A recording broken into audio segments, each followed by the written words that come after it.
We're on the north side of the government center, and just over here on my side you can see a crowd of a couple dozen people starting to gather. A lot of people today talking about what they saw inside the courtroom, especially witness Don Williams staring down Dereck Chauvin. On Tower Terrace Road in Marion, this commercial corridor grows by the day. The city wants to eliminate hours of operation guidelines, so a business could open 24/7 if it chooses. Some residents aren't thrilled, but the city tells me this shouldn't be a problem for any surrounding neighborhood. There is already so much pain throughout our community here in the early days of 2021. Police say there is no reason to suggest any of these incidents are connected. The Gregory levee that I'm walking on right now is only a 50-year levee. The difference is it would need another 3 feet and some freeboard in order to reach that status. It's not an option. So landowners say, just let the water in. Warm summer air is definitely taken right back over. So we'll enjoy the now, knowing it's going to get much worse. Honestly, knowing the humidity is on the way is like knowing you have to go to work on Monday and it's a Sunday. You're just like, it's inevitable, you know?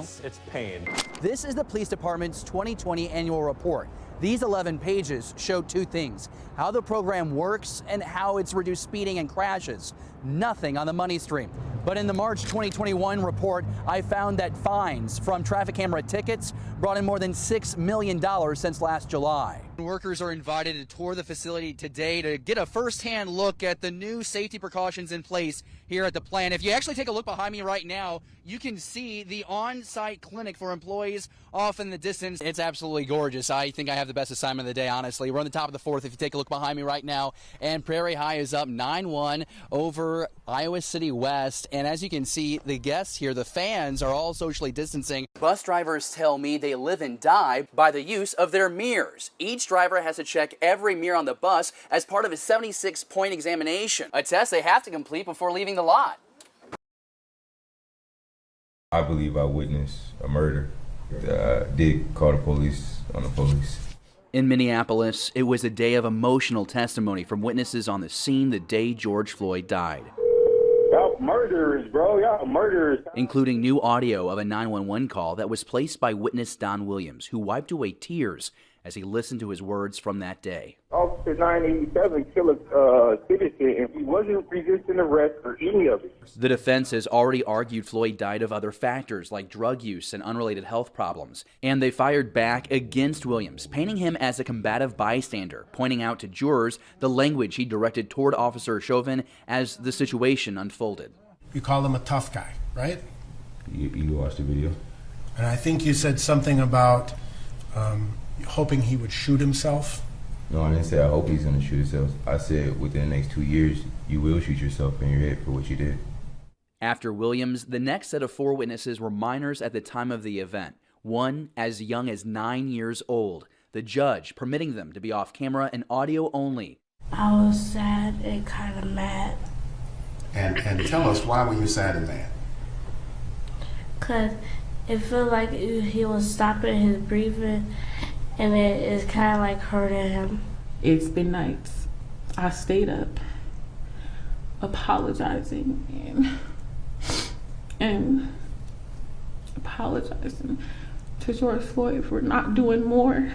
American University professor Kareem Jordan told us there's a carefully crafted strategy behind the prosecution's witness list so far. They're pretty much making a case that every single person who witnessed this, whether it was the dispatcher, whether it was a 9-year-old girl, whether it was her 18, then 17-year-old cousin, no matter who it was, everybody saw a problem with what occurred.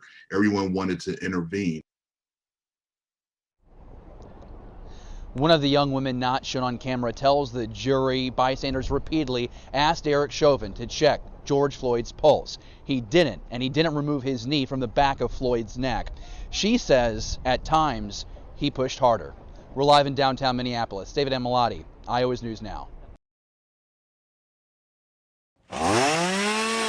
The remnants of catastrophe. Rick Thompson slices up a fallen tree with as much precision as the severe weather that brought the tree crashing down into his yard. It's painful.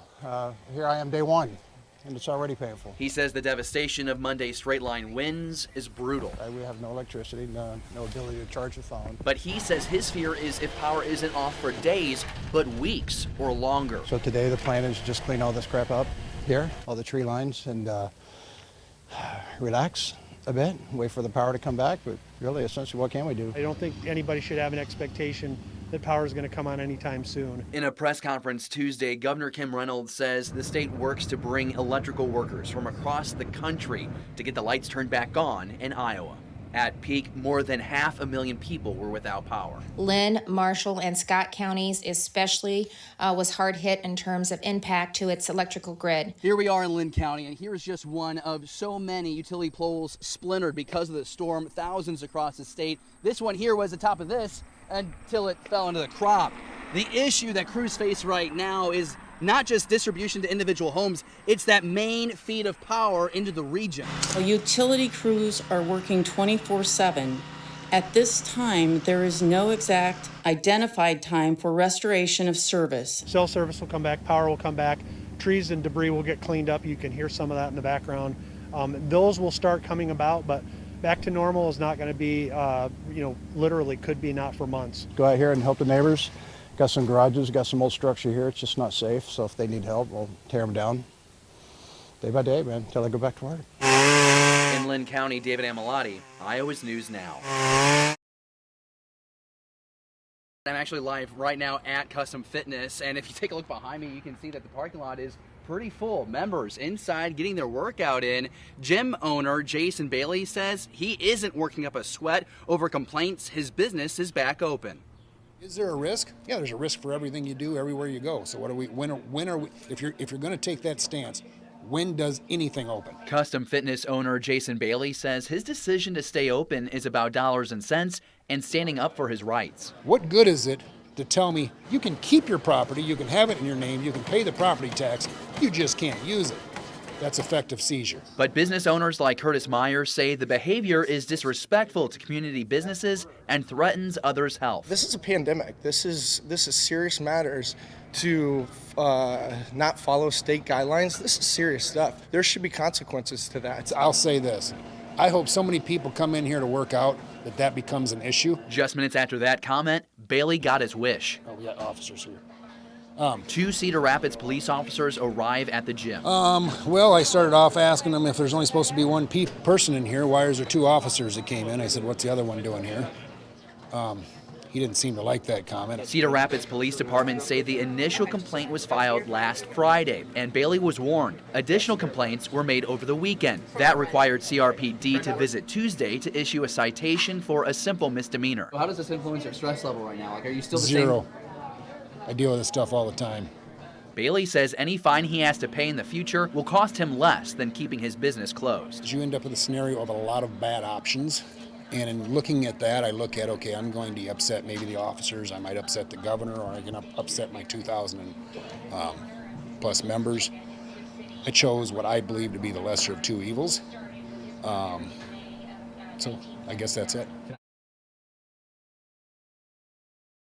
We continue to track the damage and power outage from those storms overnight. What is so incredible to experience in that moment last night was just how fast that storm rolled through. I know the Weather First team was saying how fast the storm would move, but it was quite something to be in the basement hearing those winds outside. Some scary moments from overnight. We just heard from a Des Moines man minutes after the storm passed over his home. Many reports of houses destroyed, businesses damaged, and plenty of tree debris. New this morning in our neck of the woods, sadly, we are learning one person is dead in a vehicle rollover following last night's storm.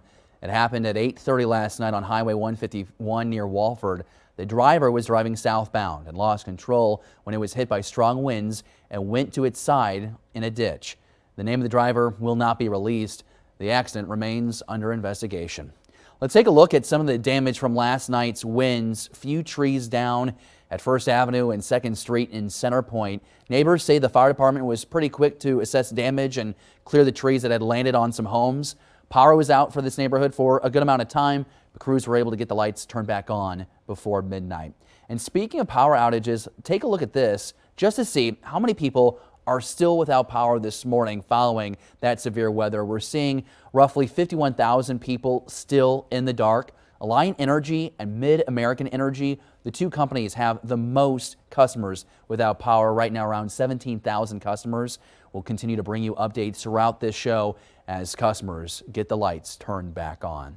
A lot of images and video of this storm rolling through eastern Iowa last night. We'll start in Atlantic, Iowa, where you can actually see a tornado off in the distance. Incredible to see that video, daunting with that dark sky, the lightning though really emitting and outlining the size of that tornado. We do have some video out of Ogden. This might be a bit more difficult to see, but we're showing the extreme amount of lightning that a lot of Iowans saw last night. And again, you're seeing those super dark skies, the clouds, and then the lightning kind of emitting that ominous look. We do have a time lapse of the arrival of the thunderstorm over Ames, and you can just see how it looks with all that lightning off in the distance, just so much in a short amount of time. Of course, that was followed by rain. And just outside of our door here at Broadcast Park, the storms bringing very strong winds and a lot of rain. You see that rain not falling from above us straight down. It's moving from side to side. And of course, we'll finish off with this possible tornado damage. This is in Aurelia, Iowa, and it's just almost unfathomable to see some of this destruction as we are a few hours removed from that storm. Also, due to yesterday's storms, you might be smelling smoke, maybe some dust in the air. That is all coming from Kansas, and it's here because of those strong southeast winds we had yesterday. Right now, the air quality has declined across much of the Midwest. Central Iowa air is deemed unhealthy, while air in eastern Iowa is indicated as slightly better. Now, all of this in mind, Linn County Emergency Management says it was ready for yesterday's storms. Coordinator Steve O'Connick says his staff was prepared as much as possible. Linn County EMA monitors weather events that pose a threat to its communities. It distributes situational updates to keep residents alert. For example, the weather sirens we heard last night. We commonly use those updates during our coverage of severe weather. O'Connick says some people have anxiety from last year's derecho. You can't blame them for that. But more recently, the tornadoes that just swept through the Midwest and South last weekend.